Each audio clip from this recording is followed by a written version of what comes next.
Bonjour à tous. Bonjour. Bonjour, on espère que vous allez bien. Ce 9e épisode de Je pense donc j'en parle.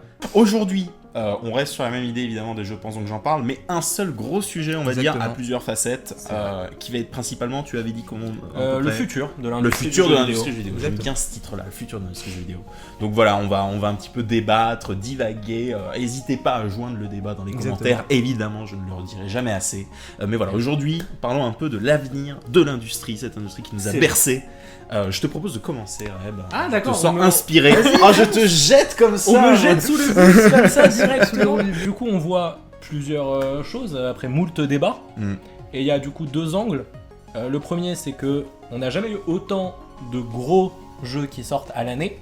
Hein, on l'a vu, je veux dire, le mois d'octobre est stupide en termes de sortie. Ouais, vraiment. Et on a eu aussi, bon ça c'est commun, mais on a eu une augmentation du prix des jeux aussi, qui se fait du coup plus sentir vu qu'il y a de plus en plus de jeux qui sortent. Et du coup on a ce côté-là d'un côté qui est chiant, hein, soyons très francs, et on a de l'autre côté l'avènement des services de streaming, portés en premier lieu par le Game Pass bien sûr, et qui présente une nouvelle forme de jeu qui, selon ma vision, fait que les joueurs sont moins impliqués, mais qui en même temps donne plus de chance à des plus petites productions. Et du coup, vers quoi on se dirige et qu'est-ce que ça implique si on se dirige pour l'instant vers que du streaming ou au moins à l'extrême minimum que du dématérialisé. Ouais, donc il y a cette question. Après, est-ce qu'on se dirige vraiment que sur du dématérialisé ? Je sais que Sony et Microsoft aimeraient. Bon, Nintendo ils sont en retard de toute façon. Nintendo, en fait, ça fait 1000 ans qu'ils sont dans leur bulle. Puis, même de toute façon, ils font toujours autre chose. Sur le démat, je sais pas, je peux te dire qu'à l'heure actuelle, les services de streaming, comme on les appelle, représentent 10% de l'industrie globale. Okay. D'accord, donc genre Game Pass, voilà. PS, c'est quoi, c'est pas plus, c'est si c'est PS+, si c'est PS+, c'est okay, ça. Ouais. Ok, donc ça représente 10% quand même du revenu. Voilà. C'est énorme. Et dans le revenu est inclus jeux, consoles, etc. Ouais, c'est l'industrie du jeu vidéo qui a généré du coup, oui, donc il y a quand même en 2020. En même temps, quand tu me disais tout à l'heure 470 millions, c'est ça Ouais, par mois le Game Pass. Par mois. Ouais. Tu comprends que ça fasse du blé aussi. Alors après, évidemment, c'est des chiffres qui sont approximatifs, bien puisque sûr. c'est juste le prix de l'abonnement par rapport au nombre d'abonnés, qui est de 34 millions en 2023. Ouais. Après, il y a les gens qui douillent, il y a le fait que les premiers mois, c'est pas le même prix, etc. Donc ce chiffre est pas précis. Je pense que ma première année entière de Game Pass à l'époque, c'était uniquement des nouvelles adresses mail pour avoir le premier mois à 1 euro. J'ai dû payer 12 € un an de Game Pass. Waouh. Donc voilà. Ouais. Mais je pense que même en estimant les sous-races, on peut tabler sur 400 millions. Il y a quand même un sujet, c'est que justement, j'ai regardé des petits chiffres, etc. 2023, c'est la première année où il n'y a pas eu de croissance. Ah ouais.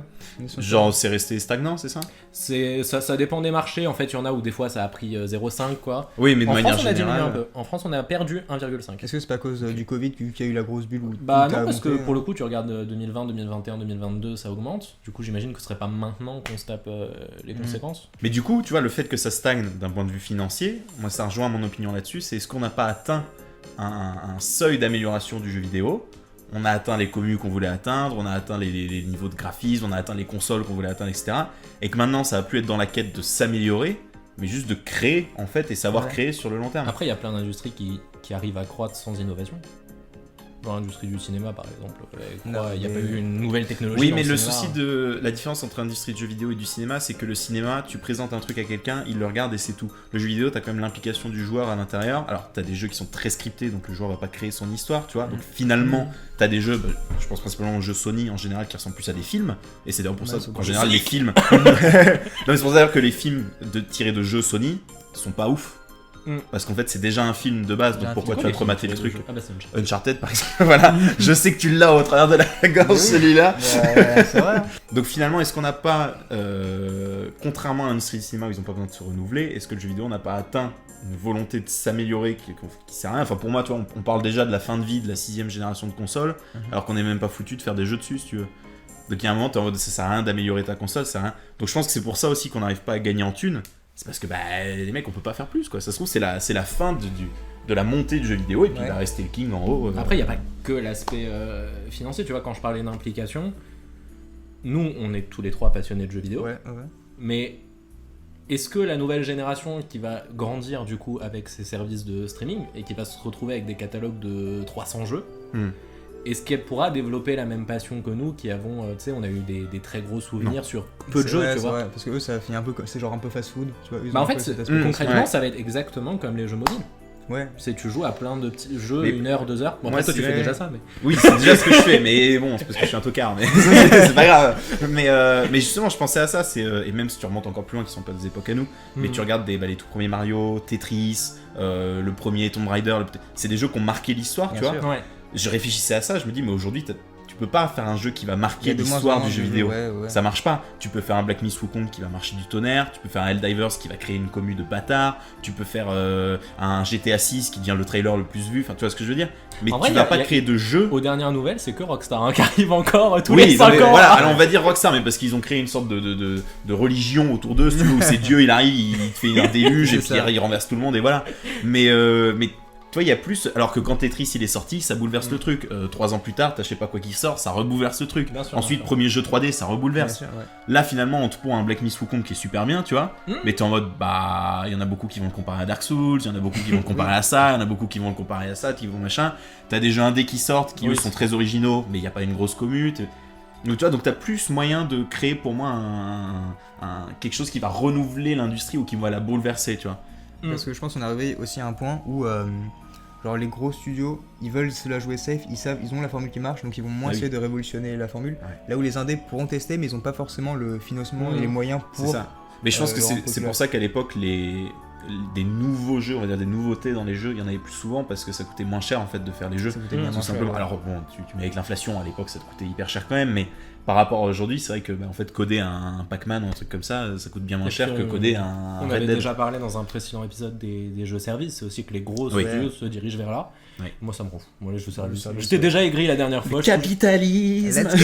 Non mais du coup, si on se retrouve à un truc où les gens payent juste leur abonnement mensuel pour le service de streaming préféré, et dedans il y a tous les gros jeux où il y a un jeu qui sort tous les 5 ans et après des DLC à foison et des microtransactions, etc. Je veux dire, oui, économiquement ça se passera bien pour cette industrie-là. Est-ce que nous on a envie de vivre dans ce monde-là ? Je suis pas sûr, tu vois. Je pense pas non plus. Mais tu vois, c'est un peu le souci aussi tu peux avoir ça avec les sites de streaming pour les séries, tu peux avoir ça avec YouTube où on s'ennuie sur YouTube. C'est en fait, t'arrives à un moment où t'as trop de contenu, trop de moyens d'atteindre ce contenu. Et t'es la paralysie du choix, ouais. T'es la paralysie du choix, c'est ça. T'arrives à un moment en fait, je vais jouer à quel jeu ? Ah bah il y en a 25 de nouveaux qui sont sortis aujourd'hui, demain il y en a combien ? 40. Tu vois, t'es en mode c'est en fait, ça le mois d'octobre. Oui, le mois d'octobre c'est un peu ça. Ça nous est arrivé de regarder nos catalogues de jeux et se dire putain, il y a trop de trucs, j'ai envie de jouer à rien. Pareil, des jeux Switch j'en ai plein, les jeux Steam j'en ai plus de 200, et encore tu vois. Quand tu démarres un truc et au bout de 30 minutes t'es en mode j'ai pas envie en fait. Oui, 30 minutes t'es en mode bon c'est cool. Allez, Et finalement, tu vois, je réfléchissais à ce que tu as dit tout à l'heure aussi, c'est le service de streaming qui, pour toi, implique moins les joueurs. Ouais. Est-ce que tu veux pas dire ça dans le sens où il y a tellement de jeux qu'en fait tout le monde est un peu séparé dans tous les jeux et il n'y a pas de grosse commu ou... En fait, c'est que tu as plus cet engagement par rapport à un jeu. Tu vois, t'achètes un jeu, tu payes 70 à l'époque, tu l'achètes, tu le ramènes chez toi ou tu le laisses télécharger si t'es en dématérialisé. Bien sûr. Là, tu le vois, t'es hype, tu vois. Là, j'imagine qu'en plus, quand tu ouvres le Game Pass, il y a peut-être 50% si tu te renseignes beaucoup et peut-être 70-80. Tu sais même pas ce que c'est les jeux. Bien juste sûr. tu vois la jaquette. On repart à un truc de très vieux à l'époque des magazines. Tu regardes le derrière du jeu. Tu vois juste la jaquette et tout. Et tu démarres. Et du coup, bah forcément, on est tous des types de joueurs différents. Donc forcément, puisqu'il y a de tout, la majorité tu vas pas l'aimer toi. Bien sûr. Et du coup, c'est vrai qu'il y a peut-être un truc décourageant aussi tu tapes 15 jeux où t'es en mode c'est pas que tu les aimes pas concrètement, il y en a peut-être 7 que t'aimes pas et 7 où t'es juste faux. Ouais, non, en vrai, t'as raison, parce que tu vois, je réfléchis à mon Game Pass à moi, j'ai genre 4 jeux d'installer. De manière constante, on va dire, il y en a 2-3 qui tournent, tu vois. It Takes Two pour jouer avec ma meuf ou je sais pas quoi, mais sinon, de manière constante, il y en a 4. Mais par contre, c'est vrai que t'as raison, ce sentiment d'acheter son jeu et tout. Ce matin, j'ai acheté Zelda Echoes of Wisdom. Bah, j'avoue que je me suis maté derrière de la jaquette dans le train, j'ai déplié le truc, j'étais trop bien, nouveau jeu. Et c'est vrai que ce feeling, on l'a plus du tout en fait. Bien sûr, là, on l'a que sur les licences qui durent un peu, qui nous ont ouais, marqué c'est ça, dans les notre big enfance, licences. les Et encore, parce que finalement, tu peux les acheter en digital maintenant. Maintenant que tu les achètes, C'est pour ça, c'est j'ai ça, ouais. développé toujours ma passion pour les steelbooks. Bah oui, Bien sûr, tout à fait, ça te fait une belle collection, c'est sûr. Ces dernières années ont quand même vu aussi l'explosion de grosses surprises. On a eu Baldur's Gate 3, on a eu Divers, on a eu Black Myth Wukong. Tu vois, de trucs de nouveaux studios ou de petits studios qui arrivent à fédérer, mais à un niveau stratosphérique. Et je pense que si ces jeux-là étaient sortis genre en 2016-2017, ils auraient peut-être pas pu parce qu'ils allaient se battre contre plein de jeux qui avaient tous leur communauté. Le fait qu'aujourd'hui les gens soient lassés fait qu'ils peuvent y aller sur d'autres jeux. Tu vois, Helldivers à l'époque de Rainbow Six et For Honor, je l'aurais pas tenté. Hein. Ouais, mais est-ce que c'est... Les gens se sont lassés, donc ça a permis de sortir ce genre de jeu. C'est devenu nouveau. Ou est-ce que c'est pas plutôt ce genre de jeux sont sortis parce que les gens sont lassés, c'est un éternel rebond, tu vois. Tu sors des bons jeux, les gens se lassent, ça se relance. Franchement, je pense que vu le temps de développement, c'est juste un gros coup de chat. Hein. C'est possible aussi. Ouais, c'est vrai que c'est un peu un truc que tu prévois. C'est vrai qu'ils sont tous sortis un peu la même année et finalement ils ont tous fonctionné. Parce que tu vois, par exemple, c'est Baldur's Gate 3, malgré les géants qu'il y avait du Zelda, il y avait du Mario, il y avait du Resident Evil et tout. À la fin, l'année dernière, c'est Baldur's Gate 3 qui a gagné. Et si cette année c'est genre Helldivers ou Black Myth Wukong qui gagne au Game Awards, ça m'étonnerait pas, tu vois. Ouais, c'est pas faux. Et même il y a de plus en plus de succès qu'on reprend des vieilles formules. Je vais parler du coup de Astro Bot, récent gros succès chez PlayStation, qui est un jeu de plateforme, tout ce qu'on avait au début des années de clairement, la 3D, Astro Bot, 3D. Ouais. Donc vraiment, est-ce que c'est un jeu de passion. C'est un jeu de passion, il y a toutes les refs, il y a les histoires. C'est ça, les gens ils kiffent ça. Après, tu vois, je fais mon avocat du diable parce que je suis pas très team PlayStation. Les seuls gens que j'ai vu mettre en avant le jeu, c'est des gens qui jouent qu'à des jeux de PlayStation. Enfin, c'est quand même la commu PS qui le met beaucoup en avant. Mais je comprends cette hype. Ça m'a un peu rappelé, parce que tout le monde dit que ça va détrôner Mario. Non. Arrêtez. Ça ne détrônera pas. Mario, ça fait 40 ans qu'il est là, d'accord ? C'est non. Par contre, ça m'a fait penser à, alors qui a bien moins marché que Astrobot, A Hat in Time, qui était sorti il y a quelques années, qui était un renouveau du platformer 3D. Donc après, comme quoi, ça c'est encore reste possible. différent. Après Astrobot peut-être, mais tu sais, A Hat in Time, on était encore sur le truc des communautés indé. Oui, bah c'est un jeu indé, hein, sur les... Time, oui, bien mais sûr. Tu vois, genre Baldur's Gate 3, c'est du crowdfunding. Ouais, c'est vrai. Helldivers, il est arrivé loin quand Sony sont arrivés à la fin pour le récupérer. Ouais. Black Myth Wukong, Black Myth Wukong ils sont carrés par Tencent, mais c'est un peu triché là, il y a eu le cheat code. Ouais. Ils ont mis le Konami là, si tu veux. Mais je veux dire, c'est quand même des jeux qui ont eu un rayonnement au-delà de la communauté indé. Ouais. Parce que la communauté indé est toujours, c'est des fous, vous êtes tous fous. Ouais. Toute la communauté indé, vous êtes des fous. Et A Hat in Time, il y a eu, et puis même tu prends Undertale tout simplement. Bien sûr. Oui, bah après là on s'éloigne des jeux de plateforme, mais oui, tout à fait. Oui. Mais il y a eu beaucoup de succès, mais qui restent au sein, tu vois. Les joueurs qui sont full Call of, Assassin's Creed, les très grosses licences, ils jouent pas à Undertale. Ouais. Les gens full Call of, peut-être qu'ils ont fait une game d'Helldivers, tu vois, comme ça ils se sont perdus. Donc il y a quand même cet attrait des joueurs pour les expériences de passion en fait. C'est ça. Ouais. Effectivement, Astrobot, il y a la passion. Après, je pense qu'il y a deux autres facteurs aussi, c'est que c'est l'un des rares jeux sur PS5 quand même qui va profiter de la PS5. C'est retirer les temps de chargement, profiter de la DualSense. Ouais, temps de chargement pour le coup, il y a vraiment la majorité des jeux qui l'ont plus. D'ailleurs, on a tous les deux été surpris sur FF16 où tu démarres le jeu en 3. Je sais pas, ça j'ai pas vu, tu vois, mais c'est vrai que moi je me souviens de la démo. DualSense pour le coup. Je me souvenais de la démo d'Astrobot, tu vois, ou même quand tu passais dans le monde, voilà, la démo était sympa. Donc j'imagine que j'ai pas. Mais la DualSense, voilà. À part Call of Duty Cold War ou je sais pas quoi. Et encore, en fait, c'était sur les exclus, mais il n'y en a pas eu tant que ça. C'est ça. Mais du coup, et je pense que le deuxième facteur aussi qui a fait que Astrobot marche, c'est que finalement, Astrobot c'est un platformer 3D. Aujourd'hui, tu penses à un platformer 3D, t'as que Mario. Enfin, tu n'arrives pas à penser à autre chose, de vraiment connu, en gros succès. Donc, le fait qu'il y ait un jeu fait par une entreprise qui est très très connue, d'une licence qui finalement marche, qui marche sur cette console, etc. Je pense qu'il y a une sorte de bulle de hype qui se sont créés eux-mêmes, en mode ça va détrôner Mario, ce qui fait que le truc en fait est devenu encore plus populaire et ça a grimpé comme ça, tu vois. Puis il y a tout le truc d'easter eggs avec les histoires du jeu vidéo, c'est ça, il y a les persos, il me semble que c'est que des historiques par contre PlayStation ou pas c'est des jeux qui ont eu des exclus je crois sur PlayStation. D'accord, ok. C'est pas forcément des licences PlayStation. Je sais qu'il y avait eu du Yakuza ou des trucs comme ça parce que ça a été longtemps des exclus PlayStation. Ok, d'accord. Et ceux qui voulaient bien en fait. Oui, c'est vrai. Mais effectivement, Astrobot, c'est la preuve que malgré tout, tu peux faire aussi mais même du nouveau. Avec du vieux. Avec du vieux, mais c'est ça. Mais et justement, tu vois, c'est ce que tu disais, on arrive à un stade où les joueurs deviennent les codeurs, deviennent les nouveaux studios, tout ça. Et finalement, tu regardes aussi le nombre de jeux qui sortent avec des refs, avec de la nostalgie, avec des trucs comme ça, et t'en as de plus en plus. Et tu sais, est-ce que c'est pas les joueurs qui, en fait, carrément, les nouveaux jeux qu'ils font, c'est des fangames, en fait, si tu veux. On est sur une sorte d'Ouroboros où tu vois, on Oui. revient au début du cycle. Le cas Nintendo, justement, c'est là-dessus que je voulais venir. C'est si tu dis, mais Nintendo, ils sont dans leur bulle, ils sont machin. Et justement, ça vient sur. Tu connais mon opinion là-dessus. Et c'est. Partage au jeu. Pour moi, il n'y a pas d'utilité à vouloir pousser des jeux de plus en plus dans le réalisme. Alors, Black Myth Wukong, c'est très joli. Red Dead 2, c'est incroyable. Ils ont carrément fait les voix qui deviennent de plus en plus. Non, quand tu par contre, t'éloignes. si t'as décidé d'être aigri, sois aigri sur Black Myth Wukong, pas sur Red Dead. Bon, ok, je vais... non, mais en fait, je suis pas aigri. Je trouve ça beau, tu vois, c'est stylé. Mais pour moi, il n'y a La pas dernière fois, t'avais dit que d'utilité. c'était pas beau. Oui, non. Mais en plus, là, t'as un autre débat. Pour moi, c'est pas beau. C'est stylé, mais c'est pas beau. C'est la vraie vie. C'est de la triche si tu utilises la vraie vie comme critère de beauté, tu vois. Il n'y a pas une vraie DA, en fait. Mais par contre, Nintendo, avec Echoes of Wisdom, je vous invite à regarder le let's play, pour moi, ils ont prouvé que t'as pas besoin d'une console puissante ou d'ultra réalisme dans les graphismes pour faire des bons jeux. Si t'as une bonne DA, une histoire cool, un gameplay sympa, et puis à la limite une bonne musique derrière, un truc comme ça, mais ton jeu il marche de ouf. Alors est-ce que c'est parce que c'est Zelda? Peut-être. La licence fait que, tu vois. Mais Nintendo avec Echoes of Wisdom, mais il avait prouvé aussi avec Breath of the Wild, c'est que t'as pas besoin de pousser le truc au bout. Si par contre le peu que t'as, tu le bosses à fond, quoi. C'est ça, c'est vrai. Après, il en faut pour tout le monde. Il y a des gens qui kiffent la DA. Eh ben c'est pour ça aussi, voilà, que je vais pas aller cracher dessus tout le temps. C'est ça, mais c'est pour ça que je trouve que Astrobot est vraiment cool pour PlayStation. Parce qu'ils avaient déjà Ratchet & Clank qui continue à avoir des jeux qui avaient cette DA. Ratchet & Clank, c'est pas un peu mort Bah, du coup, maintenant, non. Sur le lancement de la PS5, c'est ils un avaient jeu fait de Rift lancement Apart. PS5. Ah ok, d'accord, Ouais. j'avais pas vu. Ok. Donc, du coup, voilà. Mais du coup, ça permet d'avoir d'un côté tout ce qui est Spider-Man, God of War, Ouais, tous les. de machin. Uncharted est mort. Ouais, c'est ça.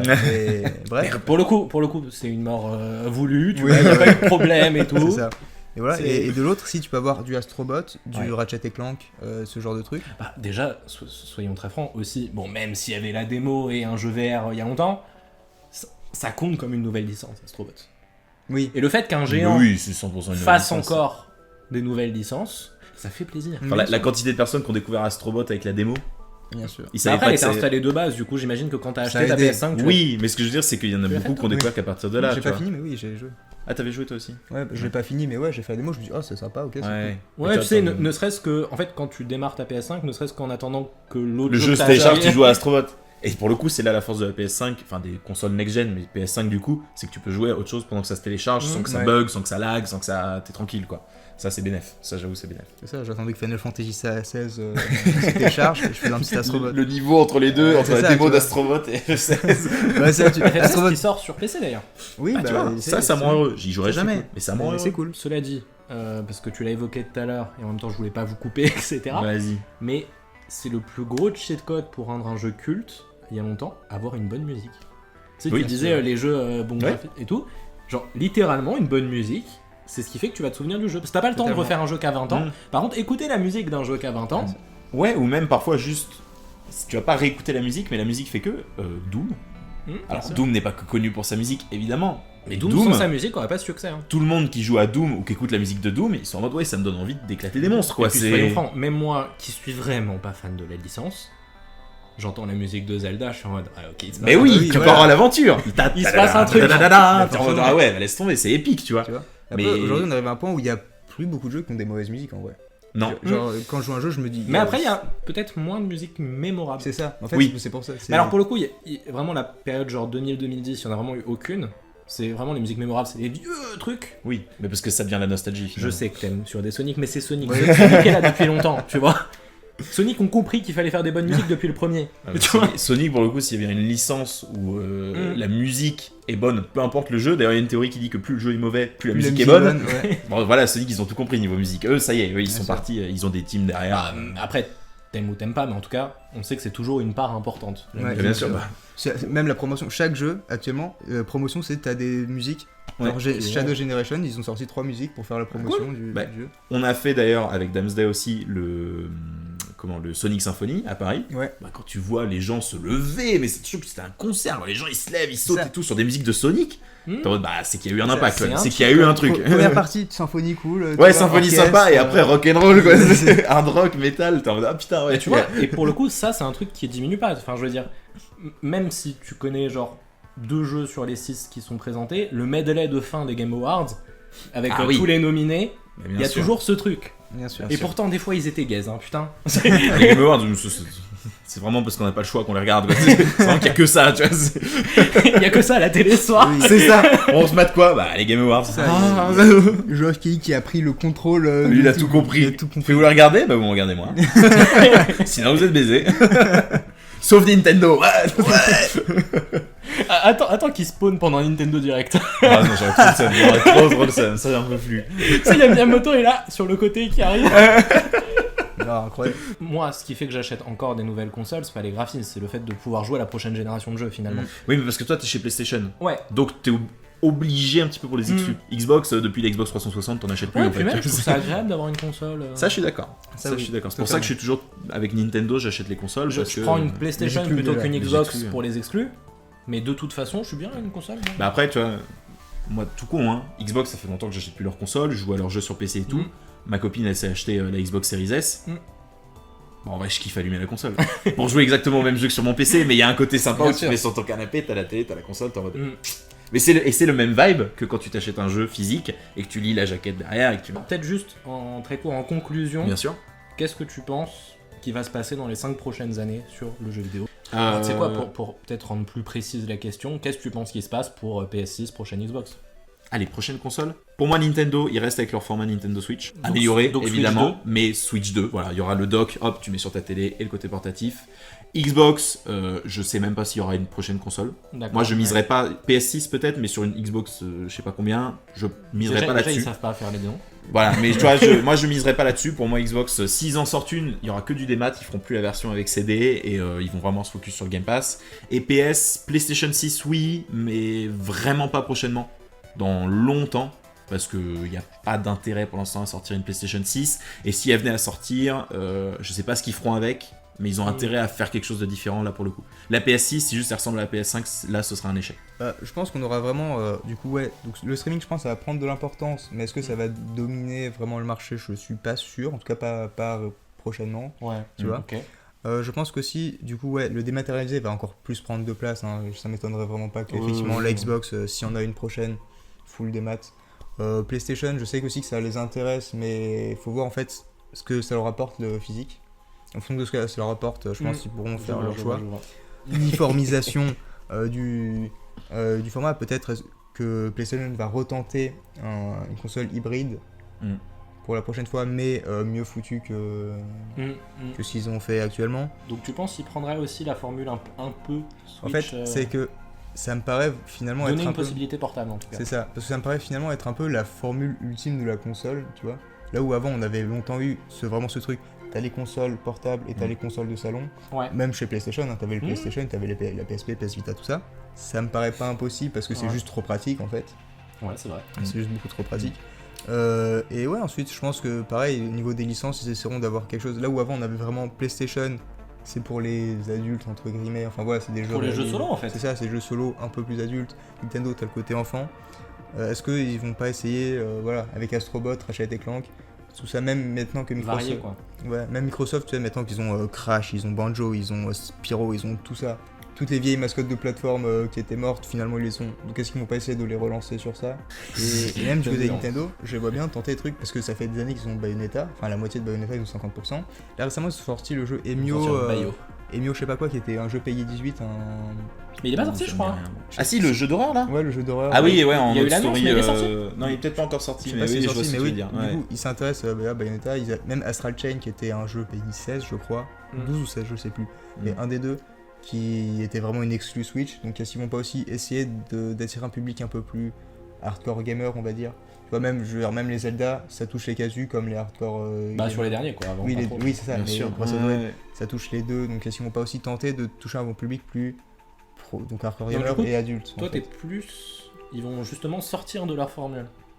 Ils vont garder le format Switch, ça ils vont Donc toi garder. aussi Switch 2, on reste sur Switch Switch 2, 2. on reste sur ça. Mais effectivement, est-ce qu'ils vont pas tenter de toucher un encore plus gros Mais public? sur Ouais, la toi, t'es Switch dans, 2, t'es dans la création de nouvelles licences en fait. Soit la Enfin, création- ou le développement de Ouais, c'est licences ça. un peu abandonnées. ou de reboot, ok. tu vois Zelda ils ont reboot en fait. Hein. Oui, c'est globalement. Ouais. Moi je pense qu'on va encore se taper une génération qui sera probablement la génération de transition, mais je pense que soit Xbox ou PlayStation ils vont tous les deux faire une nouvelle console. Ok. Qui sera... Et là dedans je pense qu'ils vont se prendre ces 5 ans là pour faire leurs négociations, leur faire tout leur deal etc. et arriver peut-être à quelque chose. Et du coup, ça va être là qu'on va voir est-ce qu'il y a une crise, est-ce que ça se passe bien, etc. Je pense que ce serait à plus long terme le portable sur Sony. Je pense que là, ils vont se focaliser sur le salon. Pour moi, ils vont faire encore une course à la puissance, peut-être varier les jeux justement. Mais pour moi, ils veulent établir, prochaine génération, ils vont établir des nouvelles licences, des nouveaux persos, donner à leurs studios vétérans de faire des nouveaux jeux aussi. Et à partir de cette base-là, en fonction de ce qui plaît, pour moi, c'est dans 2 générations qu'ils vont aller faire un truc hybride, aller faire un truc... Et Nintendo, bon, de toute façon, il y a tellement de rumeurs sur la Switch 2 que si c'est pas ça... Moi, ce que j'adore, c'est t'as 1000 rumeurs sur la Switch 2 et Nintendo qui balance un tweet de temps en temps en disant « Non, on va pas en parler. Arrêtez. Stop. » À chaque dirait Nintendo Kojima. Direct. Kojima. Non mais c'est ça, c'est comme Kojima. Nintendo, j'aimerais beaucoup qu'ils varient les jeux. Pour l'instant, j'ai pas l'impression qu'ils... Ma vision, c'est qu'ils se dirigent pas vers ça. Mais je serais très heureux qu'ils le fassent, évidemment. Mais du coup, Nintendo, ils restent dans leur monde qui marche très bien, finalement. Hein. Ouais. Bien sûr. Sony et Microsoft, ils vont prendre la prochaine génération pour faire des accords sur qui prend le marché du streaming, etc. Et faire leur jeu. Et au général, je pense que ça m'étonnerait pas qu'il y ait beaucoup de gros studios, les géants, les Electronic Arts et les Ubisoft, qui deviennent un peu à l'image des Metropolitan pour le cinéma, c'est-à-dire qu'ils deviennent des producteurs plus que des créateurs. Okay. Qui aillent financer du coup voilà. un nouveau jeu. Et pour moi, ils vont... Alors, sous-traiter, il y a une notion d'exploitation, mais tu vois... Oui, non, mais je vois tout à fait. Prendre d'autres studios plus petits pour faire... Tu vois, par exemple, ça m'étonnerait pas que ce soit pas les développeurs d'Ubisoft qui fassent, je sais pas moi, le prochain Far Cry, dans 2-3 Assassin's Creed, etc. Tu vois. Okay. Pour moi, puisqu'en plus, clairement, ils veulent de la thune, c'est la seule chose qu'ils veulent. Ils ont plus les équipes de passionnés seront de plus en plus petites. Donc pour moi, les gros studios, pour survivre, en voyant que les gens vont se diriger en création vers les autres, ils vont devenir producteurs. Et du coup, on va avoir un avènement des plus petits studios. Et en fait, pour moi, il n'y aura plus vraiment de marché de l'indépendant. Tu vois, il n'y aura plus de deux mondes. Parce que le marché de l'indépendant va se retrouver avec des plus gros budgets parce qu'ils vont avoir, je sais pas moi, un financement externe, 250 000 de Ubisoft, etc. Je vois. Bon, bah voilà. Est-ce qu'on passerait pas rapidement, on garde quand même cette tradition, voilà, à une petite recommandation de jeu, messieurs? Allez. Vous voulez que je commence, peut-être? Vas-y. Moi, ça va être très court. C'est pas un jeu qui est encore sorti, mais on en a déjà discuté par message. C'est Planet Coaster 2, mesdames et messieurs. Planet Coaster 2, c'est des roller coasters, c'est des parcs aquatiques, c'est du design, c'est de la customisation, c'est du jeu de gestion, c'est tout ce que j'aime. J'ai pas besoin d'en dire plus, vous verrez les images. Mais Planet Coaster 2, c'est mon petit bijou, c'est celui qui sort en novembre, je suis ravi. Bon, en termes de recommandations, je parle rarement de Sonic sur les recommandations. J'ai essayé de pas parler de Sonic pendant longtemps, mais là...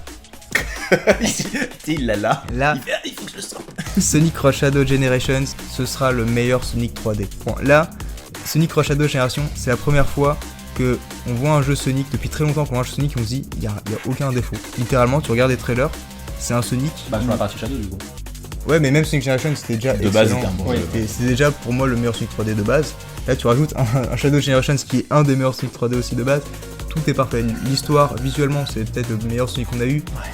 Au niveau des animations, c'est très stylé. Mécaniquement, ça revient. Le level design est insane. L'histoire, voilà, trop bien. Le prologue, regardez le prologue animé, il était trop cool. Donc voilà, Sonic Shadow Generations. Qui devient un antagoniste, Fares. Regardez. Donc, We voilà. need you. Bah écoutez, moi je vais faire une recommandation d'un jeu qui est déjà sorti. Mais non. Ah, un peu de variété. Et puis parce que de toute façon, tous les viewers auront déjà entendu parler de Sparking Zero. Donc Oui. qui s'appelle Cult of the Lamb. L'histoire, vous êtes un agneau. J'aime bien parce que l'histoire est très random et ça me fait beaucoup rire. Oui. Vous êtes un agneau, vous vous faites génocider par 5 seigneurs.